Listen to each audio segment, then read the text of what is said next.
ایک صحابی حضرت سعید بن عامر ہیں، حضرت عمر فاروق رضی اللہ تعالیٰ عنہ نے حضرت سعید بن عامر رضی اللہ تعالیٰ عنہ کو گورنر بنانا چاہتا حمص کا. نے کہا میں نہیں بنتا.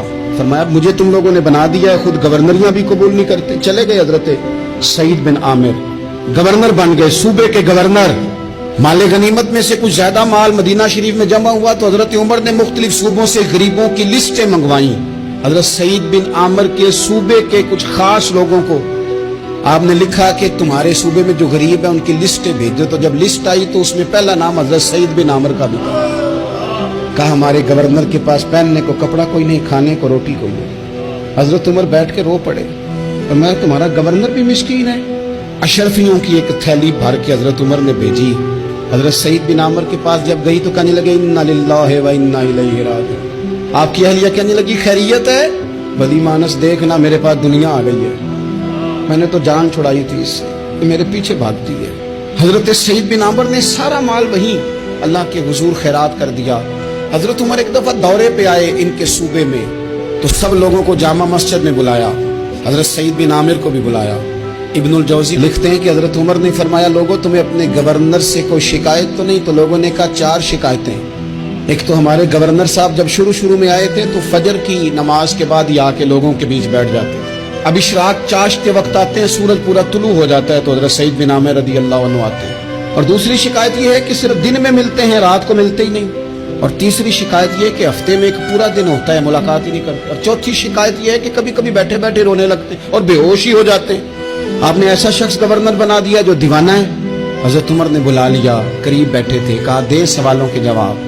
گردن جھکی ہوئی ہے. عرض کرنے لگے امیر المومنین میں نے تو پہلے ہی کہا تھا میں گورنری کے قابل نہیں. فرمایا اب تو منصب تمہارے پاس ہے، تمہیں جواب تو دینا ہے. حضرت سعید بن عامر کہنے لگے حضور 4 میرے ساتھ مسئلے ہیں. فرمایا کون سے؟ حضرت سعید بن عامر کہنے لگے آپ سوال دہرائیں میں جواب دیتا ہوں. آپ نے فرمایا سعید لوگ کہتے ہیں پہلے تو سویرے آ جاتا تھا، اب تو اشراق چاشت کے وقت آتا ہے. گردن جھکائی، سناٹا چھا گیا محفل پہ. تھوڑی دیر کے بعد سر اٹھایا تو داڑھی پہ آنسو گر رہے تھے. فرمانے لگے حضور میرے گھر میں خادم کوئی نہیں، بیوی بیمار ہو گئی ہے. میں نہ سویرے اٹھتا ہوں، آٹا گوندتا ہوں، روٹیاں پکاتا ہوں، گھر میں جھاڑو دیتا ہوں، باہر آنے میں دیر ہو جاتی. پہلے جواب پر ہی لوگ رونے لگے، آنسو نکلنے لگے. حضرت عمر رضی اللہ تعالیٰ عنہ بھی روئے.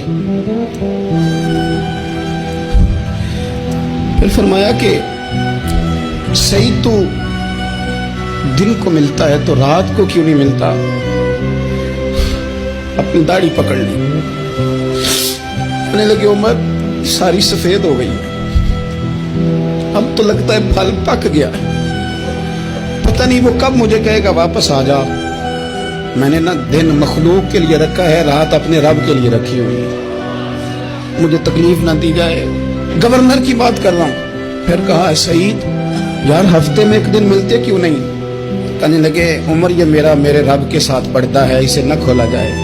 فرمایا نہیں آپ بتائیں. حضرت سعید بن عامر کہنے لگے غریب ہوں، ایک کی جوڑا میرے پاس ہے، میں غریب ہوں. حضرت سعید بن عامر کہنے لگے ایک جوڑا ہے، ہفتے میں ایک دن دھو کے خشک ہونے کو ڈال لیتا ہوں، پھر بیوی کے کپڑے پہن کے بیٹھا رہتا ہوں. کس طرح گھر سے باہر نکلوں؟ میرا پردہ تھا، میں اپنی غریبیاں لوگوں کے سامنے نہیں رکھنا چاہتا. میں جانوں میرا رب جانے، میں راضی ہوں نا اس کی رضا پہ. اب تو حضرت عمر ہچکیاں لے کے رونے لگے. فرمانے لگے چل آخری سوال کا جواب ہی دے دے، کبھی کبھی روتے ہو تو بے ہوش ہی ہو جاتے ہو.